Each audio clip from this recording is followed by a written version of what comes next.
বিসমিল্লাহির রহমানির রহিম। আলহামদুলিল্লাহি রাব্বিল আলামিন ওয়াসসালাতু ওয়াসসালামু আলা সাইয়্যিদিল মুরসালিন আম্মা বা'দ।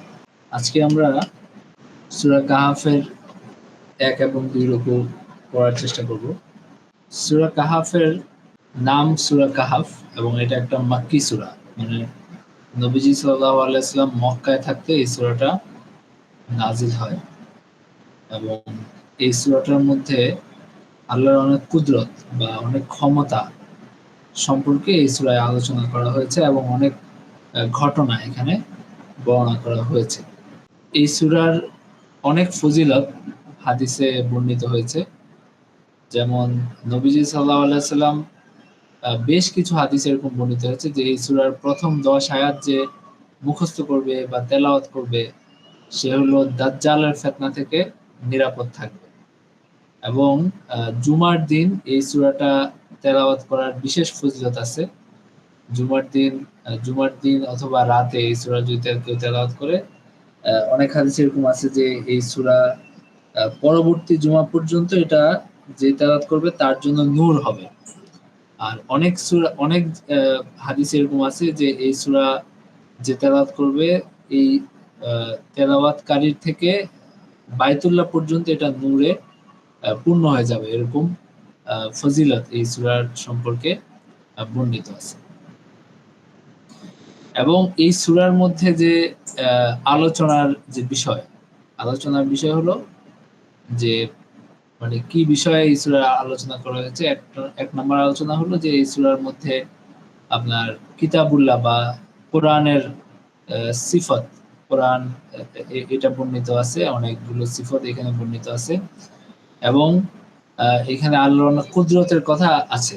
আল্লাহর কুদরত সম্পর্কে এই সূরায় আলোচনা আসছে এবং কিছু মোটা দাগে বলা যায় যে ৩টা ঘটনা এই সূরার মধ্যে আছে। একটা হলো আসহাবে কাহফের ঘটনা, আর একটা হলো মুসা আলাইহিস সালামের সাথে হযরত খিজির আলাইহিস সালামের ঘটনা, আরেকটা হলো যে যুলকারনাইনের ঘটনা। তার মানে ৩টা ঘটনা এই সূরার মধ্যে আলোচিত হয়েছে। তো এটা হলো সংক্ষেপে এই সূরার আলোচ্য বিষয়। এছাড়া প্রত্যেক রুকুর শুরুতে আমরা আলোচ্য বিষয় সম্পর্কে বলবো। আর এই সূরার নামকরণের কারণ সেটা হলো যে এই সূরার নামকরণের কারণ হলো এই সূরায় আসহাবে কাহফ সম্পর্কে আলোচনা আছে, তাদের ঘটনা বর্ণনা করা হয়েছে। এই কারণে এই সূরাটার নাম সূরায়ে কাহফ। এই হলো সংক্ষেপে এই সূরার নামকরণের কারণ এবং এই সূরার আলোচ্য বিষয় এবং এই সূরার মর্যাদা ও ফজিলত এবং তার অবতীর্ণ হওয়ার সময়কাল এটাও আমরা বললাম। যে ২টা রুকু আজকে পড়বো সেই ২টা রুকুর আলোচ্য বিষয় হলো, প্রথম রুকুর আলোচ্য বিষয় হলো যারা বলে আল্লাহর পুত্র আছে তারা খুবই কুৎসিত মিথ্যা বলে, এটা আছে প্রথম রুকুতে। এবং গুহার যে আসহাবে কাহফ তাদের ঘটনা এখানে আছে এবং দ্বিতীয় রুকুতেও সেই ঘটনার আরো কিছু অংশ আছে এবং এই ঘটনা আরো কিছু অংশ জুড়ে এই ঘটনা আছে। তার মানে হলো যে প্রথম রুকু থেকেই আসহাবে কাহফের ঘটনা আলোচনা শুরু হয়েছে আর কি। আউযু বিল্লাহি মিনাশ শাইতানির রাজিম। বিসমিল্লাহির রহমানির রহিম। আলহামদুলিল্লাহিল্লাযী আনজালা আলা আবদিহিল কিতাবা ওয়া লাম ইয়াজআল লাহু ইওয়াজা। আল্লাহ তাআলা বলেন যে আলহামদুলিল্লাহিল্লাযী, আলহামদু সকল প্রশংসা, লিল্লাহি ওই আল্লাহর জন্য, যিনি আনজালা আলা আবদিহিল কিতাবা, যিনি নাজিল করেছেন আলা আবদিহি তার বান্দার উপরে, আল কিতাব একটা কিতাব বা একটা গ্রন্থ তিনি নাজিল করেছেন। ওয়ালাম ইয়াজআল লাহু ইওয়াজা, এবং এখানে কোনো বক্রতা রাখেন নাই। মানে আলহামদুলিল্লাহি পূর্ণ প্রশংসা এবং তাজিম এবং ইজলাল মানে হলো মর্যাদা, সবকিছু আল্লাহ তাআলার জন্য। এবং যিনি লিল্লাহিল্লাযী আনজালা, যিনি নাজিল করেছেন আলা আবদিহি মানে তার রাসূল মুহাম্মদ সাল্লাল্লাহু আলাইহি ওয়াসাল্লামের উপর, আল কিতাবা মানে কোরআন, এই কোরআনকে নাজিল করেছেন। নিয়ামাতান আলাইহি ওয়া আলা সাইরিল খালক, এই কোরআন তার উপর নিয়ামত এবং সব সৃষ্টিকুলের উপর নিয়ামত হিসাবে তিনি এটা নাজিল করেছেন। ওয়ালাম ইয়াজআল লাহু ইওয়াজা, এবং তিনি এখানে কোনো বক্রতা রাখেন নাই। তার যে শব্দাবলী, তার যে ধ্বনি, তার যে অর্থ, কোনোটার মধ্যেই কোনো বক্রতা নাই, কোনো আয়েব, কোনো দোষ বা কোনো হলো পরস্পর বিরোধিতা এখানে নাই। বরং পরে আল্লাহ বলেন, قيما لينذر بأسا شديدا من لدنه ويبشر المؤمنين الذين يعملون الصالحات أن لهم أجرا حسنا ماكثين فيه أبدا قيما لينذر بأسا شديدا। বরং এটা হলো আপনার সরল এই কোরআন, এটা হলো, এটার মধ্যে কোনো বক্রতা নাই, বরং এটা সরল, মুস্তাকিমান লা ইখতিলাফা ফি। এখানে কোনো এটা হলো একটা শক্তিশালী বক্তব্য এবং এটা সরল বক্তব্য। এখানে কোনো রকম পরস্পর বিরোধিতা, কোনো রকম তানাকুজ, পরস্পর বিরোধিতা, কোনো রকম হলো বিরোধ এখানে নাই, বরং এটা শক্তিশালী এবং সরল বক্তব্য।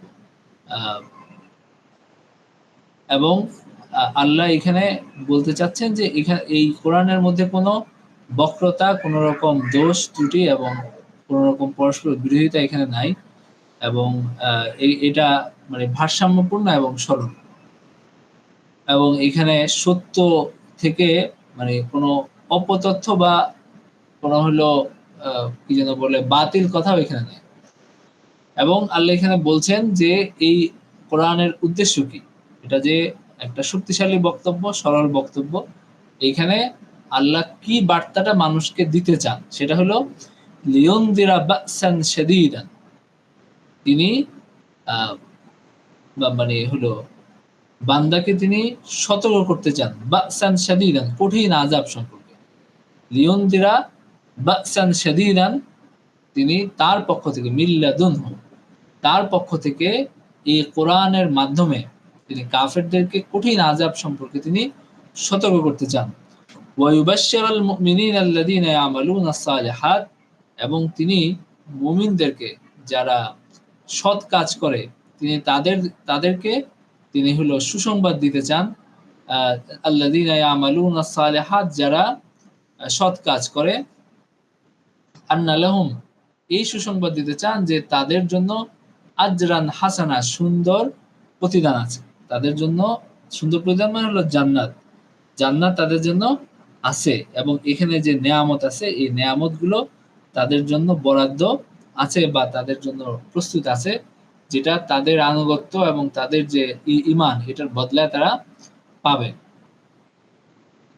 মাকিসিনা ফিহি আবাদা, এবং এখানে তারা থাকবে চিরকাল। মাকিসিনা, তারা থাকবে, আবাদা, চিরকাল তারা এই জান্নাতে তারা থাকবে, সেখানে তারা চিরস্থায়ী হবে এবং এটার কোনো শেষ নাই, কোনো ইনকিজা বা কোনো হলো এটার কোনো সমাপ্তি নাই। এখানে এই জীবনটা চিরস্থায়ী একটা জীবন হবে। এবং আরো কেন আল্লাহ কোরআন নাজিল করেন, ওয়ায়ুনযিরাল্লাযীনা ক্বালু ইত্তাখাযাল্লাহু ওয়ালাদা, এবং আল্লাহ তাদেরকে সতর্ক করতে চান যারা বলে যে আল্লাহ সন্তান গ্রহণ করেছেন। আল্লাহ তাদেরকে সতর্ক করতে চান যারা বলে যে কাফেররা বলে যে আল্লাহ সন্তান গ্রহণ করেছেন, যারা আল্লাহর জন্য সন্তান সাব্যস্ত করতে চায়। তো এটা যারা আল্লাহর জন্য সন্তান সাব্যস্ত করে তারা কাফের, এবং তাদেরকে আল্লাহ সতর্ক করতে চান। এবং এখানে কারা সন্তান সাব্যস্ত করে সেটা আমরা জানি, যেমন কোরআনে আরেক জায়গায় আছে, ওয়াকালাতিল ইয়াহুদু উযাইর ইবনুল্লাহ ওয়াকালাতিন নাসারা আল মাসীহ ইবনুল্লাহ। খ্রিস্টানরা বলে যে মানে মাসীহ আল্লাহর ছেলে, আর ইয়েরা বলে ইহুদিরা বলে যে উযাইর আল্লাহর ছেলে। এছাড়া ইহুদিরা এটাও বলতো যে ফেরেশতারা হলো আল্লাহর মেয়ে, এবং এই কথাটাও কোরআনে আছে। তো এই যে আল্লাহর জন্য সন্তান সাব্যস্ত করা, এটা অত্যন্ত গর্হিত কথা, এবং এই কথার কারণে আল্লাহ তাদেরকে এখানে সতর্ক করে দিচ্ছেন। তো তো কুফরের তো আরো নানান আরো প্রকার আছে, আরো নানান বিশ্বাস আছে। তো আল্লাহ এখানে কেন আপনার হলো এই ইয়েটার কথা বললেন, এই যে আপনার সন্তান সাব্যস্ত করার কথা বললেন, কারণ এটা একটা বড় কুফর এবং এই ব্যাপারে আল্লাহ মানুষকে সতর্ক করতে চান, এখানে চেয়েছেন। এই কারণে তিনি এখানে এটার কথা বিশেষভাবে বলেছেন যে এটা কুফরের একটা বিশেষ প্রকার এবং এটা বড় দলের প্রকার, তাই না? এই অনেক কুফরি আছে যেটা ছোট ছোট বিভিন্ন দল তারা হয়তো করে, কিন্তু এটা এমন দুটা দল করে যারা আহলে কিতাব এবং যারা ইমানদার হিসাবে পরিচিত, আল্লাহতে বিশেষ হিসাবে পরিচিত, অথচ তারা এই ধরনের কুফরি করে। তো সুতরাং এটা গুরুত্ব বেশি। তো সেই কারণে আল্লাহ এখানে এটার কথা বিশেষভাবে বললেন যে তারা বলে যে আল্লাহ সন্তান গ্রহণ করেছেন, তাদেরকে আল্লাহ সতর্ক করতে চান। মা লাহুম বিহি মিন ইলমিন ওয়ালা লিআবাইহিম কাবুরাত কালিমাতান তাখরুজু মিন আফওয়াহিহিম ইন ইয়াকুলুনা ইল্লা কাযিবা মা লাহুম বিহি মিন ইলমিন ওয়ালা লিআবাইহিম মা লাহুম বিহি মিন ইলমিন ওয়ালা লিআবাইহিম, তারা তাদের কোনো জ্ঞান নাই এই বিষয়ে, মানে যেটা তারা বলে এটা কোনো জ্ঞান থেকে বলে না, কোনো জ্ঞান ভিত্তিক কথা এটা না, মানে তারা কোনোভাবে এটা জানছে এই কারণে বলে, এরকম না। ওয়ালা লিআবাইহিম, তাদের বাপ দাদাদেরও কোনো জ্ঞান নেই, মানে এইটা সম্পর্কে যে কথাটা তারা বলে এই সম্পর্কে কোনো প্রমাণ, কোনো যুক্তি, কোনো ভিত্তি না তাদের কাছে আছে, না তাদের বাপ দাদাদের কাছে আছে। কাবুরাত কালিমাতান তাখরুজু মিন আফওয়াহিহিম, এটা একটা বড় কথা, অত্যন্ত গর্হিত কথা যেটা তাদের মুখ থেকে বের হয়। ইয়াকুলুনা ইল্লা কাযিবা, তারা মিথ্যা ছাড়া আর কিছুই বলে না। তার মানে হলো এই যে কথাটা, এটার কোনো ভিত্তি নাই এবং এটা সর্বৈব মিথ্যা, এর বেশি আর কিছুই না। এটার কোন রকম সত্যতা, কোন রকম ভিত্তি, কোন রকম প্রমাণ, কোন রকম যুক্তি এটার নাই। তো আল্লাহ বলেন যে মা লাহুম বিহি মিন ইলমিন, এই যে এই মিথ্যা রটনা এটা সম্পর্কে তাদের কোনো ইলম নাই, ওয়ালা লিআবাইহিম, তাদের যে যাদেরকে তারা অনুসরণ করে, যে পুরুষ যাদেরকে তারা অনুসরণ করে তারা এই ধরনের কথাবার্তা বলে, তাদেরও কোনো প্রমাণ ছিল না। কাবুরাত কালিমাতান তাখরুজু মিন আফওয়াহিহিম, এই কথাটা অত্যন্ত গর্হিত কথা এবং অত্যন্ত কুৎসিত একটা কথা যেটা তাদের মুখ থেকে বের হয় এবং অত্যন্ত গুরুতর একটা কথা যেটা তাদের মুখ থেকে বের হয়, এই অপরাধীদের মুখ থেকে বের হয় এবং এটা অত্যন্ত গর্হিত একটা কথা। ইন ইয়াকুলুনা ইল্লা কাযিবা, এবং এটা একটা নির্বুদ্ধিতা এবং মিথ্যা ছাড়া আর কিছুই না। এরপর আল্লাহ বলেন فَلَعَلَّكَ بَاخِعٌ نَفْسَكَ عَلَى آثَارِهِمْ إِن لَّمْ يُؤْمِنُوا بِهَٰذَا الْحَدِيثِ أَسَفًا فَلَعَلَّكَ بَاخِعٌ نَفْسَكَ عَلَى آثَارِهِمْ إِن لَّمْ يُؤْمِنُوا بِهَٰذَا الْحَدِيثِ أَسَفًا فَلَعَلَّكَ, হয়তো তুমি তাদের পেছনে পেছনে ঘুরে নিজেকে শেষ করে ফেলবে। ফালাআল্লাকা বাখিউন নাফসাকা আলা আসারিহিম, তুমি ফালাআল্লাকা, হয়তো তুমি বাখিউন নাফসাকা, তোমার নিজের সত্তাকে, নিজের জীবনকে শেষ করে ফেলবে, আলা আসারিহিম, তাদের পেছনে ঘুরে ঘুরে। ইল্লাম ইউমিনু বিহাদাল হাদিসি আসাফা, যদি তারা এই হাদিস বা এই কোরআনের উপর ঈমান না আনে, এই দুঃখে, আসাফা, এই দুঃখে তুমি তোমার নিজের জীবনটা শেষ করে ফেলবে। মানে নবীজির মানুষকে হেদায়েত করার জন্য এত বেশি তাড়না ছিল, এত বেশি আগ্রহ ছিল, যে কথাটা আল্লাহ এখানে বললেন যে এই এত বেশি আগ্রহ, এত বেশি তাড়না ওনার ছিল যে নবী আল্লাহ অনেক জায়গায় তাকে সান্ত্বনা দিয়েছেন যে তোমার এত আগ্রহী বা এত আফসোস করার কিছু নাই। তো এখানে নবীজিকে আল্লাহ বলছেন যে তোমার অবস্থা যেরকম, যে তুমি তাদেরকে হেদায়েত করার জন্য তুমি হলো নিজেকে শেষ করে ফেলবে, তুমি তোমার নিজেকে ধ্বংস করে ফেলবে বা তুমি হত্যা করে ফেলবে, গাম্মান বা হুজনান, মানে এই দুঃখে যে তারা কি যেন বলে ঈমান আনে না এবং তারা ঈমান থেকে দূরে থাকে, এই কোরআনের উপর তারা ঈমান আনে না, এই দুঃখে তুমি শেষ করে ফেলবে, কিন্তু এইটা আসলে উচিত না। আল্লাহ বলছেন যে এই এত বেশি দুঃখ করার কোনো প্রয়োজন নাই এই সমস্ত লোকজনের জন্য। তো এইটা নবীজিকে সান্ত্বনা দেওয়ার জন্য আল্লাহ এখানে বলছেন। আমরা যে শিক্ষা নির্দেশনা পাই এই কয়েকটা আয়াত থেকে, এই 6 নাম্বার আয়াত পর্যন্ত যে শিক্ষা নির্দেশনা আমরা পাই, এর মধ্যে নাম্বার 1 হলো যে আল্লাহ প্রথমেই হামদ বা তার প্রশংসা করেছেন। সুতরাং তার প্রশংসা করাটা একটা জরুরি কাজ, এটা আমরা বুঝতে পারি যে তার প্রশংসা করাটা এটা একটা জরুরি কাজ এবং এটা আমাদের উপর ওয়াজিব। আমরা আল্লাহর বান্দা হিসেবে তার প্রশংসা করব, এটা আমাদের দায়িত্ব বা এটা আমাদের একটা কর্তব্য।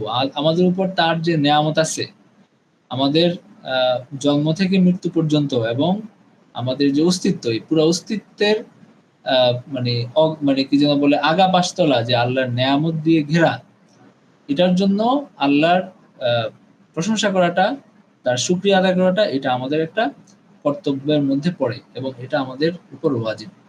নাম্বার 1। নাম্বার 2 হলো যে প্রশংসা তারই করা উচিত, সেই পরিমাণ করা উচিত যতটুকুর সে হকদার। এবং সকল প্রশংসা মানে এই যে আলহামদ, সকল প্রশংসা এটার হকদার শুধু আল্লাহ, মানে বিনা শর্তে এবং সব রকম সবকিছু সহ যে প্রশংসা, এটার হকদার আসলে শুধু আল্লাহ তাআলাই হন এবং এর বাইরে অন্য কাউকে এরকম সর্বব্যাপী প্রশংসা আসলে করা যায় না। নাম্বার 2। নাম্বার 3 হলো যে এই কোরআনের যে এটা যে আপনার আল্লাহর কালাম এবং এটার যে মর্যাদা সেটা আমরা বুঝতে পারি এবং এটার মধ্যে যে কোনো রকম বাড়াবাড়ি, ছাড়াছাড়ি বা কোনো রকম বিকৃতি বা কোনো রকম বাতিল কোনো কিছু নাই, কোনো রকম বৈপরীত্য নাই, পরস্পর বিরোধিতা নাই, সেটা আমরা এখান থেকে বুঝতে পারি। নাম্বার 3। নাম্বার 4 হলো যে কোরআনের উদ্দেশ্য কি সেটা আমরা বুঝতে পারি এখান থেকে। একটা উদ্দেশ্য হলো যে আহলে ঈমানকে সুসংবাদ দেওয়া এবং আহলে শিরিক এবং বা আহলে কুফর তাদেরকে সতর্ক করা। আর নাম্বার 5 হলো যে যারা আল্লাহর উপর মিথ্যা সাব্যস্ত করে, যারা আল্লাহর ব্যাপারে এমন কথাবার্তা বলে, এমন কিছু বলে যেটা তিনি হকদার না এবং যেটা তার যে জালাল, তার যে সত্তা, এটার মানে এটার সাথে উপযুক্ত না, সামঞ্জস্যপূর্ণ না এবং তার পূর্ণতার সাথে যে সামঞ্জস্যপূর্ণ, এরকম কথাবার্তা যারা বলে তাদের নিন্দা আল্লাহ করেন। তা এই সমস্ত মানুষদের আল্লাহ নিন্দা করেন যারা আল্লাহর ব্যাপারে মিথ্যা বলে এবং তার মানে তার ব্যাপারে বলা উচিত না এই ধরনের মানে কথাবার্তা তার সম্পর্কে বলে, যেমন তার ছেলে আছে, তার মেয়ে আছে, এই ধরনের কথাবার্তা তারা বলে। নাম্বার 5। নাম্বার 6 হলো যে একেবারে শোকের আতিশয্য এবং এই দুঃখে কষ্টে নিজেকে মানে একেবারে ধ্বংস করে ফেলা, এটা নিষিদ্ধ এবং একইভাবে রাগের কারণে বা কোনো বঞ্চিত হয়ে নিজেকে ধ্বংসের দিকে ঠেলে দেওয়া, এটার কোনো অনুমতি মানুষকে দেওয়া হয়নি। তো এটা থেকে বিরত থাকতে হবে, নিজের ক্ষতি করা যাবে না, বরং নিজেকে রক্ষা করতে হবে এবং আল্লাহর যে জীবন সেটা আল্লাহর পথে ব্যয় করতে হবে। এটা হলো মানুষের দায়িত্ব। এরকম না যে আমি এই জীবনটা আমার, সুতরাং আমি এটাকে নষ্ট করতে পারি, আমি নিজের ক্ষতি করতে পারি, এটা ঠিক না। বরং আল্লাহ যে জীবনটা দিচ্ছেন এটা আমানত হিসাবে, এই আল্লাহর যে শক্তি দিচ্ছেন, আল্লাহ যে সামর্থ্য দিচ্ছেন এবং আল্লাহ যে আমাদেরকে জীবন শক্তি দিচ্ছেন, এই সব কিছুর হিসাব আল্লাহর কাছে দিতে হবে এবং এই সব কিছুর জন্য আমাদেরকে জবাবদিহি করতে হবে। সুতরাং এটাকে মানে অযাচিত ভাবে কোন রকম ফায়দা ছাড়া এটাকে নষ্ট করা এবং ধ্বংস করার কোনো সুযোগ আমাদের কাছে নাই। না এই 6টা শিক্ষা নির্দেশনা আমরা এখানে বললাম, যেটা আমরা 6 নম্বর আয়াত পর্যন্ত আমরা পাই। ইন্না জাআলনা মা আলাল আরদি জিনাতাল লাহা লিনাবলুয়াহুম আইয়ুহুম আহসানু আমালা। ইন্না জাআলনা মা আলাল আরদি জিনাতাল লাহা লিনাবলুয়াহুম আইয়ুহুম আহসানু আমালা। এই যে এই জগৎটা, এটা যে আল্লাহ তাআলা জিনাত দিয়ে, বিভিন্ন কিছু দিয়ে তিনি সাজিয়েছেন, এবং এটা এখানে যে আকর্ষণ তিনি সৃষ্টি করেছেন মানুষের মধ্যে, এটা কেন, এটা আল্লাহ এখানে বর্ণনা করছেন। ইন্না জাআলনা মা আলাল আরদি জিনাতাল লাহা লিনাবলুয়াহুম আইয়ুহুম আহসানু আমালা, যে আমি এই জাল মা আলাল আরদ, এই জমিনের উপরে যত কিছু আছে সবকিছুকে আমি সৃষ্টি করেছি, এটার মধ্যে আমি এটাকে শোভা দান করেছি, এটাকে আমি সাজিয়েছি। কেন? লিনাবলুয়াহুম, যেন আমি তাদেরকে পরীক্ষা করি যে তাদের মধ্যে কর্মে কে উত্তম। এই যে এই জগৎটা, এটাকে আল্লাহ মানে কত মনোহর করে এটাকে আল্লাহ এখানে ইয়ে করেছেন, সাজিয়েছেন। এখানে মানুষকে আকর্ষণ করার কত উপকরণ ছড়ানো ছিটানো আছে। এটা কেন? কারণ হলো যে আল্লাহ মানুষকে পরীক্ষা করতে চান যে আসলে কে ভালো কাজ করে। এখন যদি এরকম হতো যে দুনিয়া একটা মরুভূমি, এটার মধ্যে বালু ছাড়া আর কিছু নাই, আর সূর্যের তাপ ছাড়া আর কিছু নাই, এখানে কোনো আকর্ষণীয় কোনো কিছু মানুষকে দেওয়া হয় নাই, তখন এটা কোনো পরীক্ষার বিষয় থাকতো না, বরং সবাই তো আসলে আর তো কিছু করার নাই, তাই না? তো আল্লাহ এখানে এই যে এত আকর্ষণ দিছেন এই দুনিয়াতে, এটার কারণ হলো যে এই সব কিছু অতিক্রম করে তারা আল্লাহর পর্যন্ত পৌঁছতে পারে, এটা এটা দেখাটা হলো আল্লাহর মাকসাদ বা উদ্দেশ্য। আল্লাহ এখানে বলছেন যে ইন্না জাআলনা মা আলাল আরদি জিনাতাল লাহা, মানে এই যে জাখারিফ, এবং এই যে দুনিয়ার যে স্বর্ণ রৌপ্য এবং অন্যান্য যত এখানে সাজসজ্জা আছে, এবং যত রকম রিপুর তাড়না আছে সবকিছু, এবং এই যে আকাশে তারা দিয়ে সাজানো, এবং চাঁদ তারা দিয়ে আকাশটা কত সুন্দর করে যে ইয়ে করা, সজ্জিত করা, এই সব কিছুই আল্লাহ এই জন্য সজ্জিত করেছেন যেন আল্লাহ মানুষকে তিনি পরীক্ষা করতে পারেন যে কারা আল্লাহর আনুগত্য করে এবং কারা ভালো কাজ করে, কারা বেশি ভালো কাজ করতে পারে আখিরাতের জন্য। وَإِنَّا لَجَاعِلُونَ مَا عَلَيْهَا صَعِيدًا جُرُزًا وَإِنَّا لَجَاعِلُونَ, এবং এটা অচিরেই, মানে কোনো একদিন যখন এই উদ্দেশ্য শেষ হয়ে যাবে, যখন এই জমিনকে সজ্জিত করার যে উদ্দেশ্য সেটা যখন শেষ হয়ে যাবে, তখন এটাকে আবার, এটার উপরে যা কিছু আছে তাকে আমি উদ্ভিদহীন শুষ্ক মাটিতে পরিণত করব। তখন এটাকে আবার একটা শুষ্ক মাটিতেই পরিণত করা হবে, এটা সেই অবস্থায় আবার ফিরে যাবে। ওয়াইন্না লাজাইলুনা মা আলাইহা সাঈদান জুরুজা, এবং এটাকে আমি অচিরেই আমি এটাকে উদ্ভিদহীন শুষ্ক মাটিতে পরিণত করব, যখন এটার এই আপনার হলো এই বালা এবং এই পরীক্ষার প্রয়োজন যখন শেষ হয়ে যাবে, এটার উপরে যত জিনত আছে, যত রকম সাজসজ্জা আছে, এই সব কিছু একদিন বিলীন হয়ে যাবে। তো এখানে নবীজিকে আল্লাহ এখানে বলে সান্ত্বনা দিচ্ছিলেন, এটার সাথে এইগুলো কথা আল্লাহ উল্লেখ করলেন যে তাকে সান্ত্বনা দেওয়ার জন্য যে এই দুনিয়া এবং এর যে অধিবাসীরা, এদেরকে নিয়ে এত আফসোস করার কিছু নাই, এই সব কিছুই একদিন শেষ হয়ে যাবে, এবং এটার মধ্যে যারা এই পরীক্ষা উত্তীর্ণ হয় তারা হলো পুরস্কার পাবে এবং তাদের হিসাব হবে, এবং এটার মধ্যে কিছু কাফের সবসময় থাকবে যারা এই পরীক্ষা অনুত্তীর্ণ হবে, এবং এই পরীক্ষা যারা বাদ পড়বে এবং তারাও সেটার প্রতিদান ভোগ করবে। সুতরাং এটা নিয়ে নবীজিকে আপনার হলো আফসোস করতে আল্লাহ নিষেধ করছেন আর কি। তো এরপরে এই এই প্রসঙ্গ শেষ হওয়ার পরে আল্লাহ তাআলা এখানে আসহাবে কাহাফের আলোচনায় ঢুকছেন। আসহাবে কাহাফের ঘটনা বর্ণনায় আল্লাহ তাআলা শুরু করছেন এই জায়গায়। আল্লাহ বলেন, আম হাসিবতা আন্না আসহাবাল কাহফি ওয়ার রাকিম কানু মিন আয়াতিনা আজাবা, তুমি কি আম হাসিবতা, তুমি কি এটা ধারণা করো কিনা যে আন্না আসহাবাল কাহফি ওয়ার রাকিম, যে গুহা এবং রাকিমের অধিবাসীরা, গুহা এবং রাকিমের অধিবাসীরা তারা হলো আমার আয়াত সমূহের মধ্যে, আমার নিদর্শনগুলোর মধ্যে খুব আশ্চর্য নিদর্শন, এটা কি তুমি মনে করো কিনা? মানে আমার দুনিয়ায় এবং আমার যে সৃষ্টি জগৎ এবং এই দুনিয়ায় আমার এই যে সময়, এটার মধ্যে এত বেশি আশ্চর্যের বিষয় ছিল এবং আছে যে এই ঘটনাটা খুব বেশি একেবারে সবচেয়ে আশ্চর্যের বিষয় না, এটাও একটা আশ্চর্যজনক বিষয়, কিন্তু এটা সবচেয়ে বেশি আশ্চর্যের বিষয় না, এর চেয়ে অনেক আশ্চর্যজনক বিষয় আল্লাহর কুদরতের যে মানে ঘটনা বলি এটার মধ্যে আছে। তো সুতরাং এইটাকে কি তুমি আশ্চর্যের বিষয়, মানে এটা হলো আপনার কথার একটা সৌন্দর্য আরবিতে যে মানে মানে এইভাবে আল্লাহ তাআলা এখানে মানে বর্ণনাটা শুরু করছেন আরকি। আম হাসিবতা আন্না আসহাবাল কাহফি ওয়ার রাকিম। রাকিম কি? রাকিম হলো যে একটা ফলক, যে ফলকের মধ্যে কাহাফের আসহাবে কাহাফের নামগুলো লেখা ছিল। এরকম একটা ফলক সেই সময়ে টানানো হয়েছিল, এরকম এটা ঘটনার মধ্যে আছে।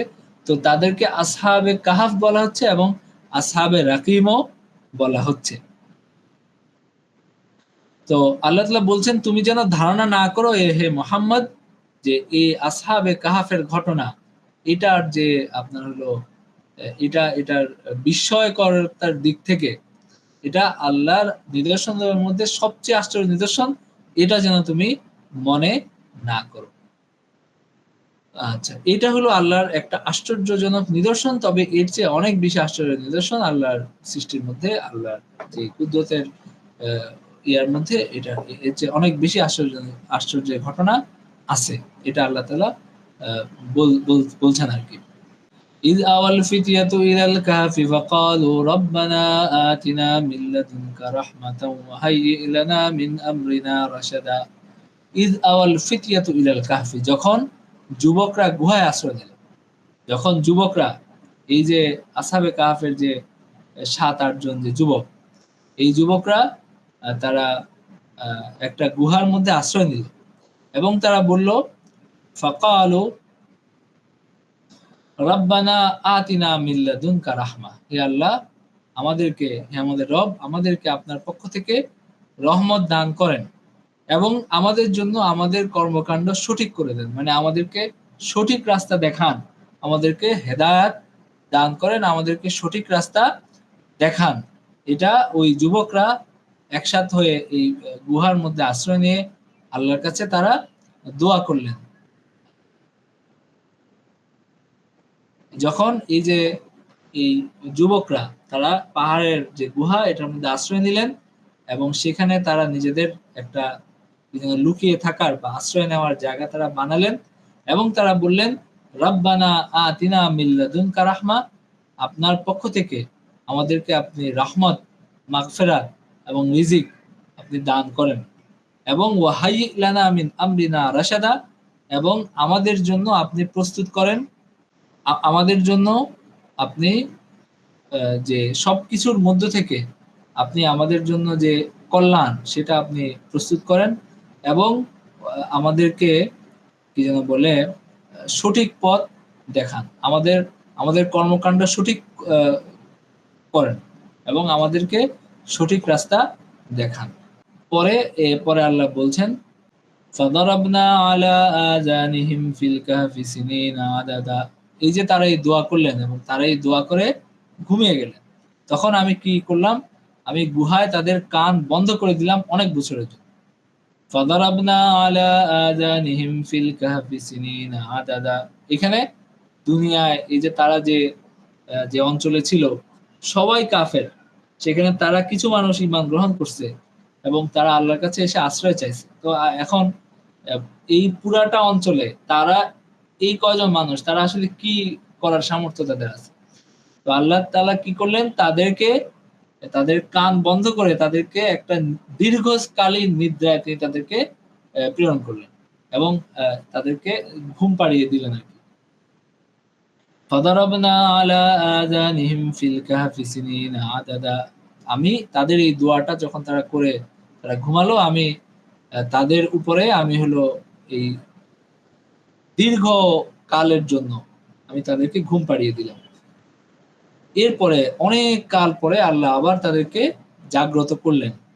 আল্লাহ এখানে বলছেন বাআসনাহুম, আমি তাদেরকে জাগালাম বা মানে পুনরায় আমি জীবিত করলাম। বাআসনা এই শব্দটা পুনরায় জীবিত করার ক্ষেত্রে ব্যবহার, এখানে জাগালাম আমরা ধরতে পারি যে আল্লাহ, যেহেতু আল্লাহ এখানে ঘুমের কথা বলছেন, সিনিনা কয়েক মানে দীর্ঘ বেশ কিছু বছর তাদেরকে ঘুম পাড়িয়ে রাখলেন। এরপরে সুম্মা বাআসনাহুম লিনাআলামা আইয়ুল হিজবাইনি আহসা বিমা লাবিসু আমাদা। তখন তারপর আমি তাদেরকে জাগালাম যেন আমি জানতে পারি যে যতটুকু সময় তারা অবস্থান করেছিল দু দলের মধ্যে কে তা অধিক নির্ণয় করতে পারে। মানে এইখানে আল্লাহ তাআলা বলছেন যে তাদেরকে আমি দীর্ঘকাল পরে আমি জাগালাম, জাগ্রত করলাম এবং আমি দেখতে চাইলাম যে দুই দলের মধ্যে কে নির্ণয় করতে পারে যে তারা কতদিন তারা এখানে ঘুমিয়েছিল। মানে এই সবকিছুই হলো আল্লাহর কুদরতের একটা লীলা খেলা এবং আল্লাহ এই বিস্ময় তিনি সৃষ্টি করবেন, এটা তার ইচ্ছা ছিল, তিনি এটা করেছেন। এবং এরকম বিভিন্ন ঘটনা অনেক কিছু আল্লাহ যুগে যুগে তিনি এইভাবে সৃষ্টি করেন, মানুষের তার ইচ্ছায় করেন, মানুষের শিক্ষার জন্য করেন, তার কুদরতের নিদর্শন প্রতিষ্ঠার জন্য করেন। এরকম নানা উদ্দেশ্যে এটা হয়। তো আল্লাহ এখানে বলছেন যে আমি তাদেরকে দীর্ঘকাল পরে, আল্লাহ চাইলে তাদেরকে মৃত্যুও দিতে পারতেন। আল্লাহ চাইলে তিনি তাদেরকে ওই অবস্থায় তিনি সবাইকে মৃত্যু দিতে পারতেন, নিজের কাছে নিয়ে যেতে পারতেন। কিন্তু এখানে আল্লাহ একটা নিদর্শন স্থাপন করলেন এবং তিনি তাদেরকে দীর্ঘকাল পরে জাগ্রত করলেন এবং আল্লাহ বলছেন যে আমি দেখতে চাইলাম যে আহ আইয়ুল হিজবাইনি আহসা বিমা লাবিসু আমাদা, কোন দল তারা কতদিন ঘুমিয়েছে এটা সঠিকভাবে নির্ণয় করতে পারে। তো এখানে এই মানে এই দুই দল বা আইয়ুল হিজবাইন, আল্লাহ এখানে দুইটা দলের কথা বলছেন। এই দুই দল কারা এটা নিয়ে মুফাসসিরদের মধ্যে একটু দ্বিমত আছে। অনেকে বলছেন যে এই দুইটা দল হলো তাদের মধ্যেই দুই দল, মানে আসহাবে কাহাফ যারা, এই যে গুহাবাসী যারা ছিল তাদের মধ্যেই দুইটা দল, সেই দুই দলের দুই রকম মতামত ছিল এবং তারা এটা নিয়ে একটু বচসা বা তারা কথাবার্তা বলতেছিল যে আমরা কতদিন ঘুমিয়েছি। কেউ বলতেছিল যে একদিন বা একদিনের কম, কেউ বলতেছিল যে আর একটু বেশি। হ্যাঁ, তো এরকম ভাবে তারা করতেছিল। আবার আরো অনেকে বলছেন যে এখানে মূলত বাইরে থেকে কিছু মানুষ গিয়ে তাদেরকে জাগ্রত করছে। বাইরের কিছু মানুষকে আল্লাহ তাদের ওই গুহা তিনি এতদিন গোপন করে রাখছেন। এরপরে বহু বছর পরে, মানে প্রায় ১০০ বছর পরে তিনি তাদেরকে একদল মানুষকে তিনি এটা দেখাইছেন, মানে তারা ওই পর্যন্ত যেতে পারছে এবং তারা গিয়ে তাদেরকে জাগ্রত করছে। তো এই একটা দল যারা তাদেরকে জাগাইতে গেছে, আরেকটা দল গুহার ভিতরে যারা এতদিন ঘুমিয়েছিল। এই দুই দলের মধ্যে কারা এটা সঠিকভাবে নির্ণয় করতে পারে। এখানে দুই আইয়ুল হিজবাইনি বলতে এরকম দুই রকম মতামত মুফাসসিরদের মধ্যে আছে। আমরা এই আয়াতগুলো থেকে যে শিক্ষা এবং নির্দেশনা পাই, নাম্বার ১ হলো যে আমরা এখানে এই জগৎকে যে এত সুন্দর করে সাজানো হয়েছে, এই জগৎ মানে এই যে এটার মধ্যে যে নানান রকম সাজসজ্জা আছে, এটার কারণ কি? এটার কারণ আমরা এখান থেকে জানতে পারি। এটার কারণ হলো যে কি যেন বলে, মানুষকে পরীক্ষা করা এবং কে আসলে দুনিয়া এই আকর্ষণের সামনে নিজেকে সংবরণ করতে পারে এবং আল্লাহর আনুগত্য করতে পারে, এটা বুঝা, এটা দেখা, এটা নির্ণয় করা, এটা হলো এটার একটা উদ্দেশ্য নাম্বার ১।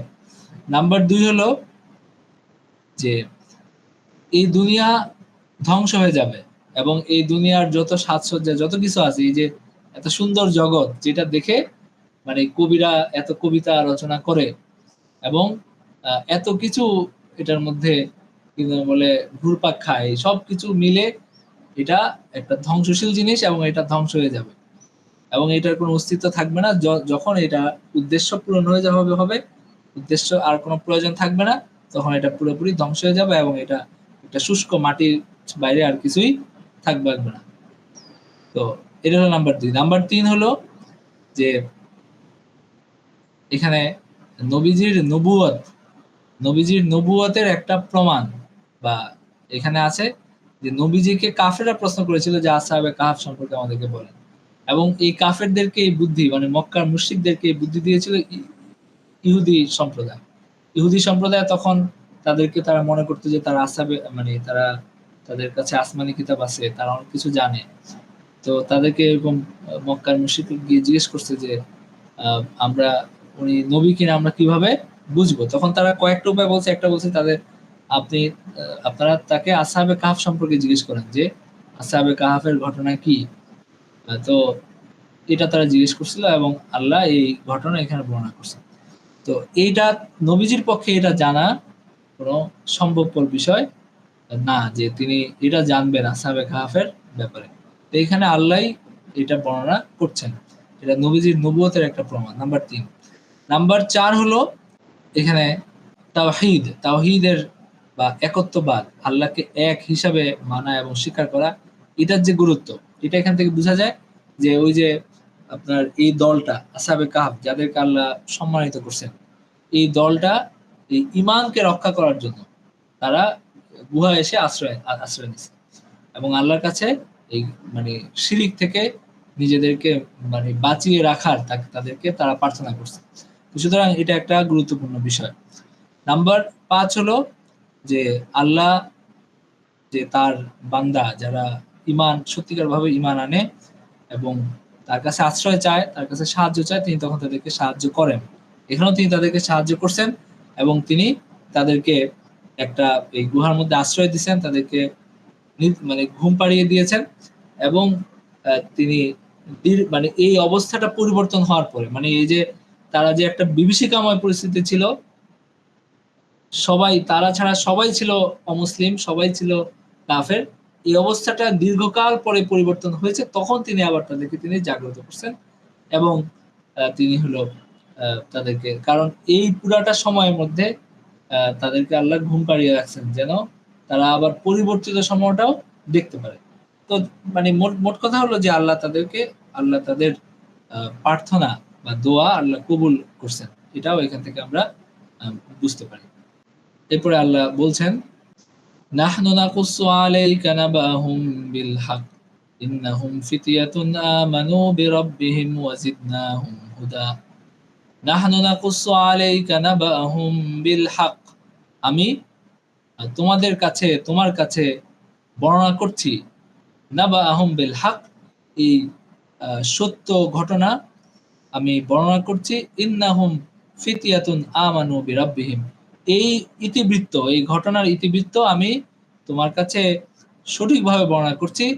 ইন্নাহুম ফিতয়াতুন আমানু বিরাব্বিহিম ওয়া জিদনাহুম হুদা, তারা ছিল কয়েকজন যুবক, তারা তাদের পালনকর্তার প্রতি বিশ্বাস স্থাপন করেছিল এবং আমি তাদের সৎ পথে চলার শক্তি বাড়িয়ে দিয়েছিলাম।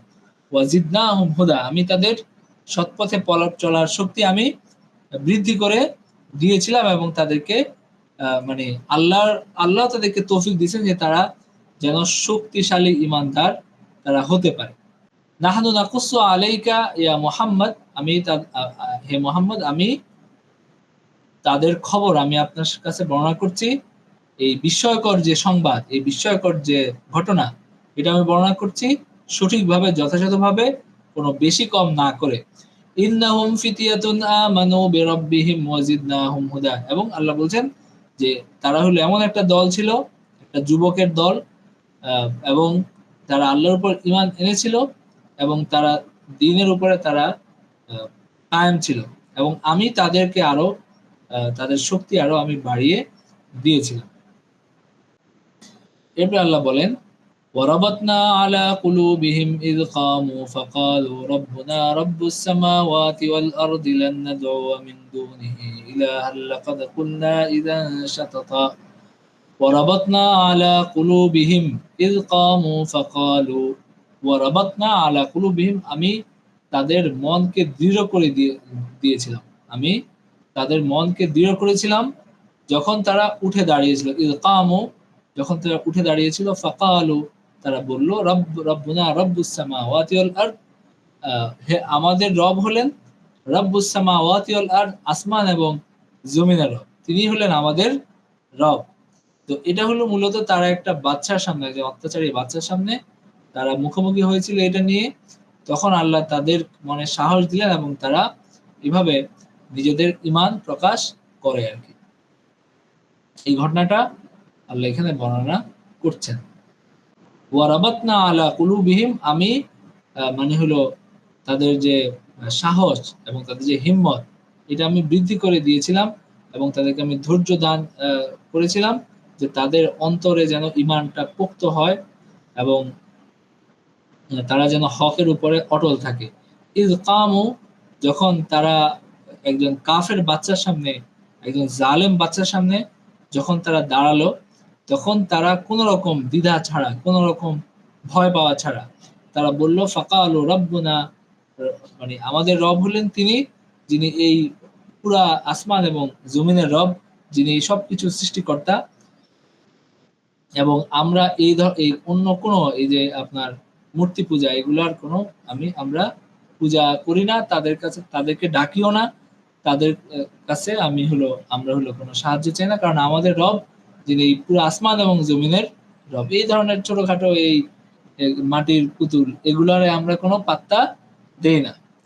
লান নাদউয়া মিন দুনিহি ইলাহান, আমরা এই তাকে ছাড়া অন্য কোনো ইলাহকে আমরা ডাকি না, অন্য কোনো ইলাহ মানে তার সাথে আমরা কোনো শরীক করি না, অন্য অন্য কাউকে, অন্য কারো কাছে আমরা সাহায্য চাই না এবং কারো কাছে আমরা হলো আশ্রয় চাই না, রিজিক চাই না, কিছুই চাই না অন্য মানে তাকে বাদ দিয়ে। লাকাদ কুলনা ইজান শাতাতা, যদি আমরা এটা করি, যদি আমরা তাকে বাদ দিয়ে অন্যর কাছে আমরা আশ্রয় চাই, তার সাথে যদি আমরা শিরক করি, তাহলে এটা হবে একটা গর্হিত একটা কাজ। ইজান শাতাতা লাকাদ কুলনা, যদি আমরা এটা করি তবে তা অত্যন্ত গর্হিত কাজ হবে, এটা অত্যন্ত গর্হিত কাজ হবে। আমরা যদি এই হকটা, এই সত্যটা আমরা যদি স্বীকার না করে আমরা যদি হলো তার সাথে অন্য কাউকে শরীক করি, এটা একটা বড় জুলুম হবে। তো এটা তারা বাদশাহের সামনে বললেন। কেন কেন বলতে পারলেন? কারণ আল্লাহ তাদের অন্তরকে এই শক্তিটা দান করলেন, যে তারা এইভাবে মানে তারা ভয় না করে বিনা দ্বিধায় তারা এই কথাটা বললেন। এবং এটার যে প্রতিক্রিয়া হয়েছিল সেটা থেকেও আল্লাহ তাদেরকে রক্ষা করেছেন এবং এই গুহায় আল্লাহ তাদেরকে আশ্রয় দিয়েছেন। তো আল্লাহ প্রথমের ঘটনাটা এখানে বললেন যে কিভাবে এটা বিষয়টা আসলে ঘটল। এরপর আল্লাহ বলেন, তারা আরো বলল, মানে এই যখন তারা বাচ্চার সামনে দাঁড়িয়েছিল তখন তারা প্রথম বলল যে আমরা তো আল্লাহকে মানি, এর ছাড়া কাউকে মানি না, এবং অন্য যে সমস্ত মূর্তি আছে বা যত উপাস্য আছে আমরা কারো কাছে কিছুই চাই না, কাউকে ডাকি না, কারো কোনো মানে পূজা করি না। যদি আমরা সেটা করি তাহলে এটা অত্যন্ত গর্হিত কাজ হবে, কারণ তারা এই ব্যাপারে তাদের কোনো হক নাই যে তাদেরকে আমরা মানে পূজা করব। এবং তারা বললেন হাউলা'i কওমুন ইত্তাখাযু মিন দুনিহি আলিহা লাউলা ইয়াতুনা আলাইহিম বিসুলতানিন বাইয়িন ফামান আযলামু মিম্মান ইফতারা আলাল্লাহি কাযিবা হাউলা'i কওমুন ইত্তাখাযু মিন দুনিহি আলিহা। হাউলা'i, এই যে আমাদের কওম, তারা বাদশার সামনে বললেন যে এই যে আমাদের কওম, যারা আল্লাহকে বাদ দিয়ে যারা এই সমস্ত ইলাহ সাব্যস্ত করে, যারা এদের ইবাদত যারা করে, লাউলা ইয়াতুনা আলাইহিম বিসুলতানিন বাইয়িন, তারা যদি তারা পারতো আমাদের কাছে কিছু দলিল, কিছু প্রমাণ, কিছু ভিত্তি তারা যদি পেশ করতে পারতো তাহলে আমরাও সেটা গ্রহণ করতাম, কিন্তু তাদের কাছে কিছুই নাই। মানে তাদের কাছে এই সম্পর্কে কোনো প্রমাণ তো তাদের কাছে নাই, তো আমরা কিভাবে সেটা মানবো? তো তারা বললেন ফামান আযলামু মিম্মান ইফতারা আলাল্লাহি কাযিবা, তাহলে এই যে তারা মিথ্যা রচনা করছে, তাদের কাছে কোনো প্রমাণ নাই, তারা যে এই শিরিক করছে এবং তারা যে আল্লাহর উপরে তারা যে মিথ্যা উদ্ভাবন করছে, এর চেয়ে অধিক আপনার হলো জুলুম, বড় জুলুম আর কি। মানে আল্লাহর সাথে এই যে জুলুম, যে আল্লাহ যেটা হকদার সেটাকে তার সাথে অন্য কাউকে শরীক করা হচ্ছে, যেটা তার জায়গা সেখানে অন্যকে বসানো হচ্ছে, এর চেয়ে বড় জুলুম আর কি হতে পারে? এটা তারা বাদশার সামনে তারা বললেন যে এই যে আমাদের এই মহল্লাবাসী বা এই এলাকার মানুষ যারা এই মূর্তি পূজা করে, তাদের বাপ দাদাকে অনুসরণ করে, লাউলা ইয়াতুনা আলাইহিম বিসুলতানিন বাইয়িন, তারা যদি কোনো প্রমাণ নিয়ে আসতো, তাহলে আমরা হলো যেটা প্রকাশ্য হবে, মানে স্পষ্ট থাকবে, তো তাদের কাছে কোনো প্রমাণ তো নাই। তো ফামান আযলামু মিম্মান ইফতারা আলাল্লাহি, তো সুতরাং তার চেয়ে বড় জালেম আর কে, যারা এই আল্লাহ সম্পর্কে যারা মিথ্যা রটনা করে। وَإِذْ اعْتَزَلُوهُمْ وَمَا يَعْبُدُونَ مِن دُونِ اللَّهِ فَأْوُوا إِلَى الْكَهْفِ يَنشُرْ لَكُمْ رَبُّكُم مِّن رَّحْمَتِهِ وَيُهَيِّئْ لَكُم مِّنْ أَمْرِكُم مِّرْفَقًا وَإِذْ اعْتَزَلْتُمُوهُمْ وَمَا يَعْبُدُونَ إِلَّا اللَّهِ, যখন এই সমস্ত ইয়ারা, মানে আল্লাহ তাদেরকে উদ্দেশ্য করে বললেন আর কি, যে যখন তোমরা তাদের থেকে পৃথক হলে, এখানে তাদের ঘটনা বর্ণনা করতে করতে এরপরে আল্লাহ তাদেরকে, এই যে ঘটনা ঘটলো, তারা নির্যাতনের মুখে পড়লো বা আরো কিছু ঘটনা মাঝখানে আছে, সেটা উজ্জ্বল রাখা হয়েছে এবং আল্লাহ তাদেরকে উদ্দেশ্য করে কি বলেছিলেন সেটা এখানে বলা হচ্ছে। এরপরে যখন তারা বিপদগ্রস্ত হয়েছিলেন হয়তো, তো এরপরে আল্লাহ তাদেরকে মানে উদ্দেশ্য করে বলছেন, ওয়াইযা তাযালতুমুহুম, যখন তোমরা তাদের থেকে পৃথক হলে, ওয়ামা ইয়াবুদুনা ইল্লাল্লাহ, এবং আল্লাহর পরিবর্তে যাদের ইবাদত করে তাদের থেকে, তারা আল্লাহর পরিবর্তে যাদের ইবাদত করে তাদের থেকে যখন তোমরা পৃথক হলে এবং তাদের থেকেও তোমরা পৃথক হলে, ফাউ ইলাল কাহফ, তখন তোমরা গুহায় আশ্রয় নাও, ইয়ানশুর লাকুম রাব্বুকুম মির রাহমাতিহি, তিনি তোমাদের পালনকর্তা, তিনি তোমাদের জন্য দয়া বিস্তার করবেন এবং তিনি তোমাদের জন্য তোমাদের কাজ কর্মকে ফলপ্রসূ করার ব্যবস্থা তিনি করবেন। এটা আল্লাহ এখানে বললেন, যে আল্লাহ তাদেরকে উদ্দেশ্য করে আল্লাহ তাদেরকে বলছেন যে যখন তোমরা তাদেরকে ছেড়ে আসছো এবং এই সমস্ত এই মূর্তি পূজা তোমরা ছেড়ে আসছো, তখন মানে তিনি এই যুবকদেরকে উদ্দেশ্য করে বলছেন, ফাউ ইলাল কাহফি, তোমরা এই গুহায় আশ্রয় নাও, ইয়ানশুর লাকুম রাব্বুকুম মির রাহমাতিহি, তিনি তোমাদের জন্য তিনি তার রহমত তিনি বিস্তার করবেন, ওয়াইহাইয়্যি লাকুম মিন আমরিকুম মিরফাকা, এবং তিনি তোমাদের জন্য তার রিজিক, এটাও তিনি করবেন, তার রিজিকও তিনি তোমাদেরকে সেখানে করবেন, এই যে সকালের খাবার, রাতের খাবার এই গুহার মধ্যে তিনি তোমাদেরকে দিবেন, তো তোমরা এখানে আশ্রয় নাও। তো তার মানে এই নির্দেশটা আল্লাহ মানে কোন পদ্ধতিতে দিলেন? হইতে পারে যে এরা তাদের অন্তরে আসছে এবং তাদের অন্তরে আল্লাহ এটা ঢেলে দিয়েছেন এবং তারা এই গুহার মধ্যে গেছে। এবং এখানে আল্লাহ এই গুহার যে অবস্থা ছিল সেটা এখানে বর্ণনা করছেন পরের আয়াতে। আল্লাহ বলেন, وَتَرَى الشَّمْسَ إِذَا طَلَعَتْ تَزَاوَرُ عَنْ كَهْفِهِمْ ذَاتَ الْيَمِينِ وَإِذَا غَرَبَتْ تَقْرِضُهُمْ ذَاتَ الشِّمَالِ وَهُمْ فِي فَجْوَةٍ مِّنْهُ ذَلِكَ مِنْ آيَاتِ اللَّهِ مَنْ يَهْدِ اللَّهُ فَهُوَ الْمُهْتَدِ وَمَنْ يُضْلِلْ فَلَنْ تَجِدَ لَهُ وَلِيًّا مُرْشِدًا وَتَرَى الشَّمْسَ إِذَا طَلَعَتْ تَزَاوَرُ عَنْ كَهْفِهِمْ ذَاتَ الْيَمِينِ وَإِذَا غَرَبَتْ تَقْرِضُهُمْ ذَاتَ الشِّمَالِ وَهُمْ فِي فَجْوَةٍ مِّنْهُ, এই যে তারা যে গুহায় গিয়ে আশ্রয় নিল এবং ঘুমিয়ে গেল, এরপরে এই গুহার অবস্থাটা কি হয়েছিল আল্লাহ এখানে এটা খুব চমৎকার ভাষায় এখানে আল্লাহ এটা বর্ণনা দিলেন, যে ওয়াতারাশ শামসা, তুমি যদি দেখতে যখন সেখানে সূর্য উদিত হয়, তখন তুমি যদি দেখতে, তাহলে ইদা তালাআত তাজাওয়ারু আন কাহফিহিম, তুমি যদি দেখতে যে সূর্য উদিত হচ্ছে এবং তারা এই গুহার ডানে তা হেলে পড়ছে, মানে আল্লাহর নির্দেশে এই গুহার ভিতরে আলো পৌঁছছে না, বরং এটা ডান দিকে হেলে পড়ছে, আর অস্ত যাওয়ার সময় তাদেরকে বামে রেখে সূর্য উঠার সময়ও এটা তাদের কাছে আলো পৌঁছছে না, তারা ওই যে ছায়ার মধ্যে থাকতেছে, এবং সূর্য যখন অস্ত যাচ্ছে তখনও তারা ছায়ার মধ্যে থাকতেছে। এই পুরা ঘটনাটা দিনের পর দিন ঘটছে আল্লাহর নির্দেশে, এই পুরা ঘটনাটা এই দিনের পর দিন ঘটছে, যে সূর্য উঠছে তাদেরকে এড়িয়ে, তাদেরকে ডানে হেলে পড়ছে, আবার যখন এটা সূর্য অস্ত যাচ্ছে তখন আবার এটা হলো বাম দিকে কেটে পড়ছে।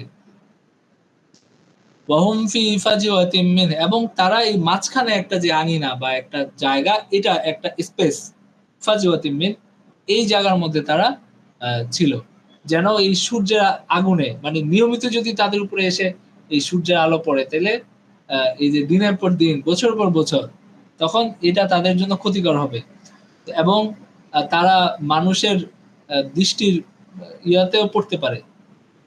তো সুতরাং তাদেরকে একটা নিরাপদ একদম একটা শান্ত কবরের মতো একটা স্পেস তাদেরকে তৈরি করে দেওয়া হয়েছে। তারা দিনের পর দিন এখানে তারা হলো ঘুমন্ত অবস্থায় ছিল।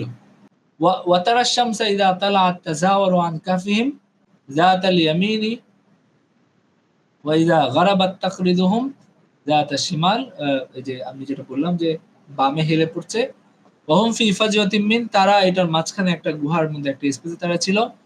যালিকা মিন আয়াতিল্লাহ, এই যে এই পুরা বিষয়টা, এটা হলো আল্লাহর মানে একটা নিদর্শন ছিল, তার কুদরতের একটা নিদর্শন ছিল। ইবনে আব্বাস রাদিয়াল্লাহু আনহু বলেন যে এটা কেন হইছে, যেন তারা মানে সূর্যের আগুনে তারা যেন পুড়ে না যায়।